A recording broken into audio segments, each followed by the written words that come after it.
Dear students, Salam Alaikum. This is the video on the sixth topic, which is about friction. Suppose we are walking on a floor, and if we put some water on the floor, we say the floor has become slippery. One can fall. This has something to do with friction. When you put the water, the friction becomes less. Now what happens? All bodies which are in a state of motion, if they are not disturbed, if no extra force is applied, they will continue to keep moving. But suppose we put a ball on the ground and kick it a little bit, it rolls on the ground for some time, then it stops. If you push a box, it will go some distance and stop. So there's some force which is stopping the ball and the box. That force is called frictional force. The frictional force is always tangential to the surfaces in contact, and it acts in an opposite direction of motion. If the body is moving to the left, the force will be on the right. Even when two bodies are not moving, there is some friction. We'll discuss this as we move. Now, what's the definition? The force which comes to act along the direction tangential to the surface in contact and opposes the relative motion is called frictional force or simply friction. Now, what are the causes of friction? The force depends upon the material in contact, the condition of the sliding surfaces, the temperature, and there are many factors which we will not discuss in detail. Now, what are the advantages of the safe friction? See, we can safely walk on the floor because of the friction.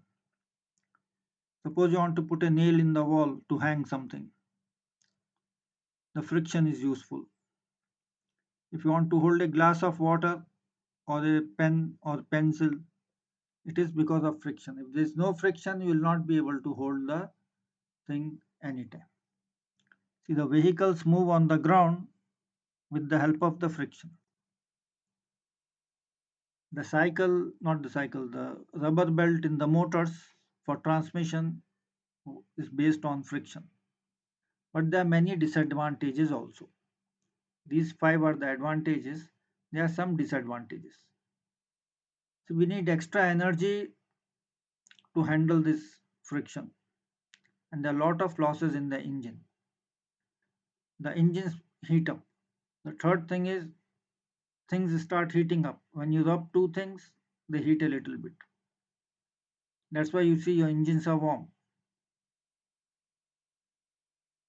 Then lot of wear and tear takes place at the surface. Suppose you are pushing the box. If you lift the box and see, the surface of the box will look different to you. If you push it for long distance, it will look much different. So that is called wear and tear. So lot of wear and tear takes place. Now how do you reduce the friction? You can reduce the friction by polishing the two surfaces. Like the glass surface has very little friction. Those are the ways of reducing the friction. And the other is lubricants. Suppose we put water on the floor, the friction becomes less. If we put soap water or oil, the friction becomes still less.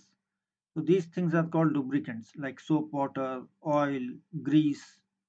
If you go to your car mechanic, you'll see lot of grease. Now they also use ball bearing.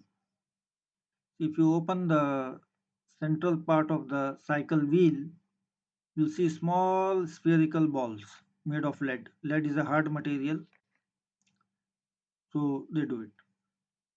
Then in automobiles and aeroplanes, they streamline the body. It has the shape of a fish or sometimes that of a bird. So in nature, the fish can swim against the water because of low friction. So that's called streamlining.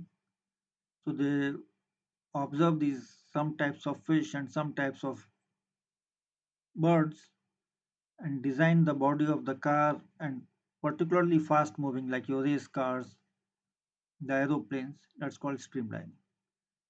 Now there are three types of friction. The static friction when things are lying on the table, the dynamic friction or kinetic friction when things are moving, then you have the rolling friction. When a thing is rolling, like the wheel is rolling on the ground. Now, what's the laws of friction? The frictional force is proportional to the normal force. And what's the normal force? Normal force is the weight of the body mg. So Fs equal to mu s into mg. Now mu s is the coefficient of friction, which is the applied force to overcome the static friction divided by the normal force. Normal force is mg. When a body is lying on the ground, the force it experiences is mg. Mass into acceleration due to gravity, and g is 9.8 meters per second square.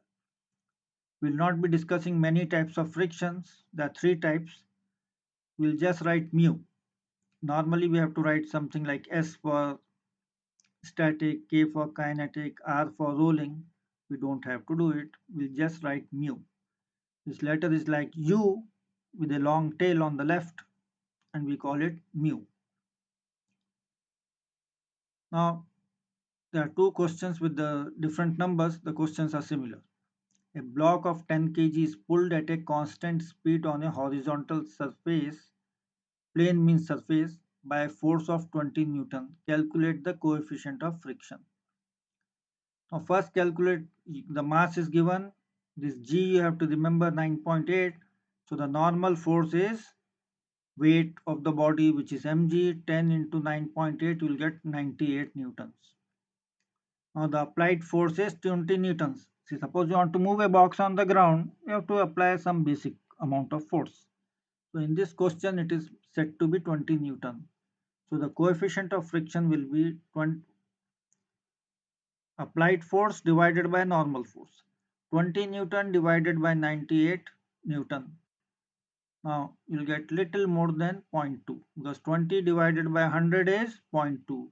Take your calculators, 20 divided by 98 will give you 0.204. Write 2, 3 numbers after the point. Write 3 numbers after the point.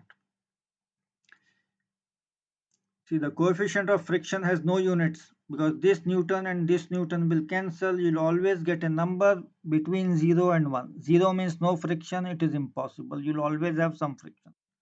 And this number will be can be between 0 and 1. It cannot be 1, it cannot be 0.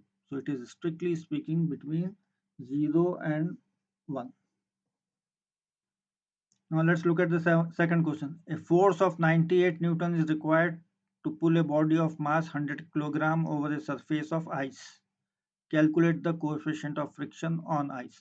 We have to write on ice at the end of the sentence if we want to. Now the normal is equal to weight equal to mg.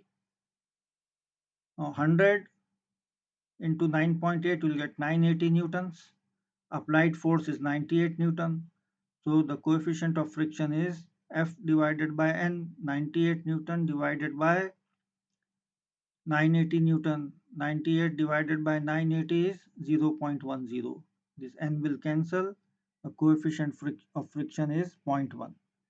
Some books will write here different symbols, but you don't worry.